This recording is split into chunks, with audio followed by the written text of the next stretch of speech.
Good morning. Boy, it's really bright out today. Oh, it's super sunny. I love it. My name is Kirsten Foss. I am a business coach for the salon and spa industry. Just looking out the window. Good morning, Rebecca. I have to show you this because I'm looking out my window and my cat, this is my little studio that I'm in right now. My cat is like cuddles. Spa cat. He's my spa ambassador. He's usually sitting at my little studio door, greeting everybody as they come in. So anyways, today is Financial Friday here at Refreshed Biz. And God, money is a big topic. It means a lot, doesn't it? Because not only do we need it to support our families and to do the things that we love, but money in our business is validation. And, that's just kind of society that we live in, that, when we're making more money, we feel like we're more successful, we feel like we're on the right track. And when we're not making the money, not only does it make it difficult to pay the bills, but it can really tank your motivation and can really make you wonder, did I make a mistake getting into this?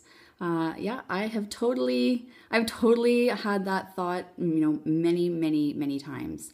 What am I doing? And it really starts to hit me when I'm not generating the revenues I want. It can really tank my confidence. And, and then once your confidence starts faltering, it makes it even harder to make decisions because you start second guessing yourself and you're wondering if, you're on the right path or like, what am I doing wrong? And so today I want to talk about 3 reasons why you might not be making the revenues that you thought you would be. Unfortunately, because a lot of salon and spa owners don't do their financial planning beforehand, other than their budget to open up their space, the financial planning that's forgotten is making sure that you have enough money to operate for the first 6 months of your business or your first year, depending on how busy or how much staff you have and how big your business is. So the bigger the business, it's going to probably take a little bit longer to get the ball rolling financially. So if you haven't planned for covering those operating expenses, it can be it can feel pretty crappy. So this morning I am going to talk about why you may not be reaching your sales goals. So number 1 is, have you actually made a sales goal? I know this sounds like kind of silly, but what I notice is that a lot of owners in our industry, they just have this kind of vague, it's a vague idea of how much they want to make. So I want to make, if you're a solo, I want to make, $7,000 to $10,000 a month. That's, to me, that would be what success is. And sometimes they don't even have any kind of idea. They just see, being the financial reward, the carrot is the fact that, their schedule is fully booked. They're not even really thinking about what their financial, like the money number goal is for the month. So first of all, create a goal. It's probably easiest. I always found it easiest to just create a monthly goal. But if you want to do this even better, create your yearly goal for how much you want to make, and then reverse engineer it, what that would mean every month. Okay. So make your goal. Pick a number. Pick a number of how much you're going to make. So because, if you don't make a goal with your money, it's kind of just this, again, pie in the sky idea of how much you're going to end up making. You need to have a direction, and that direction is by picking a number. Okay. So the next thing that might be holding you back from your money goals is actually breaking it down. Because say you actually have a sales goal number. So say, if I know you guys, a lot of solo estheticians follow me, a lot of solo hairstylists follow me. So, if you're solo business and your goal is to make $7,000 in the month, that can feel really big if you're not anywhere close to making that. And so the first thing is to pick a number, but right after that, you have to break it down. And so if you want to make $7,000 in a month, how much does that actually mean per day? And once you break it down per day, and then you see how many clients that you have per day, you can break it down per client.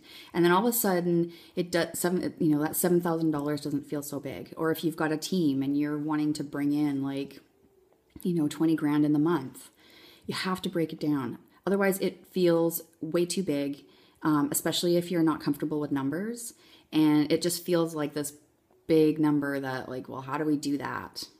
Right? So you got to break it down per day. If you have staff, then you break it down per staff per day. Okay. And then that way you can use your strategies, your daily strategies, like pre-booking and that kind of thing to help increase your productivity, your average ticket, all that kind of stuff. Okay.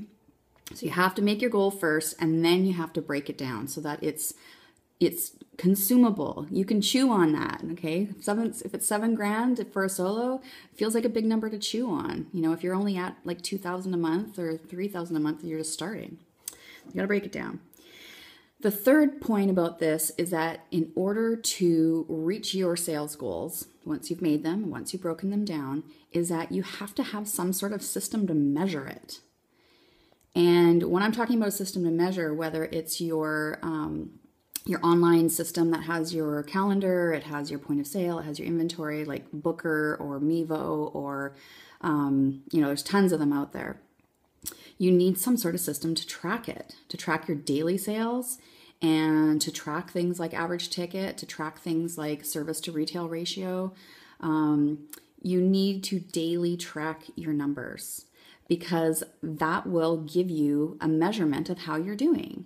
If you make your goal, say it's a monthly goal, and you've even broken it down, but you don't have any way of measuring it, or you just choose not to measure it, how are you going to know? How are you going to know? You'll know at the end of the month if you've made it, but that's kind of too late, and you've had no option to course correct if things aren't going well. So make sure you have some sort of system to measure what you're making and constantly be looking at it daily. It may seem kind of like overkill, but it's not.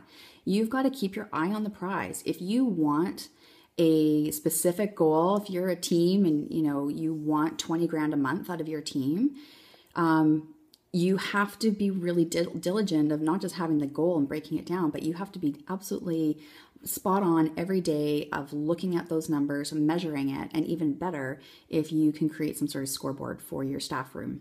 If you're a solo, make yourself a scoreboard. And it can be fun and silly. You can, use smelly markers. But what I mean by scoreboard is measuring it. So maybe it looks like a little graph, and you fill it in every day so that you see daily how you're moving up towards your sales goals. Okay. So there's kind of an overarching theme to this. It's about clarity. You have to be really clear about what you want in order to get what you want. This kind of goes along the lines of the laws of attraction. If you are not clear about what you want, how does that become attracted into your life, into your energy? And it goes the same thing for the logical part of your brain. How do you get to where you want to go if you don't have clarity?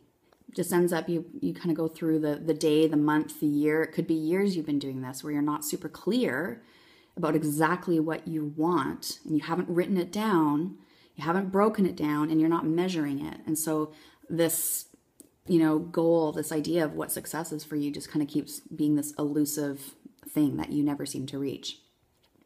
So that is today's Financial Friday Periscope. Thank you for joining me. I saw Rebecca. I think I saw Judith on here pop on. Who else is with me? I know most people watch replay, and there's a lot of people that end up watching with their computer. And so it doesn't show up on here as how many people are watching. So I will be on Periscope on Monday again. And what else can I say? I think all of you are probably those of you that are watching live are in my Beauty Biz brainstorming group. If you're watching the replay and you want to have more tips and ideas, strategies, motivation about everything salon and spa business. You can go to Facebook and ask to join the Beauty Biz Brainstorming group.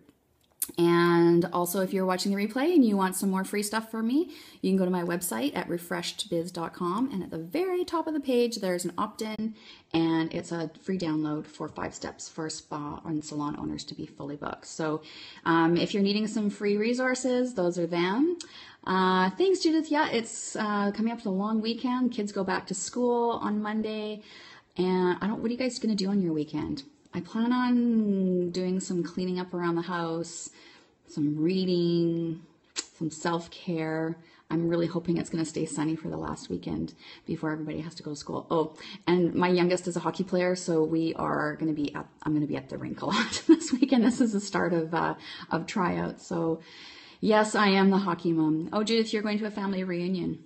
Rebecca, swimming and working on Sunday. Oh yeah, that's right. I forgot that you work on Sundays. That's the beauty of having a business and a family, is that you can totally customize how you want to work your work, right?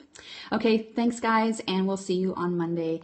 But I'll be on social media all weekend. I can't stay away. I love social media. Okay, we'll see you then. Bye.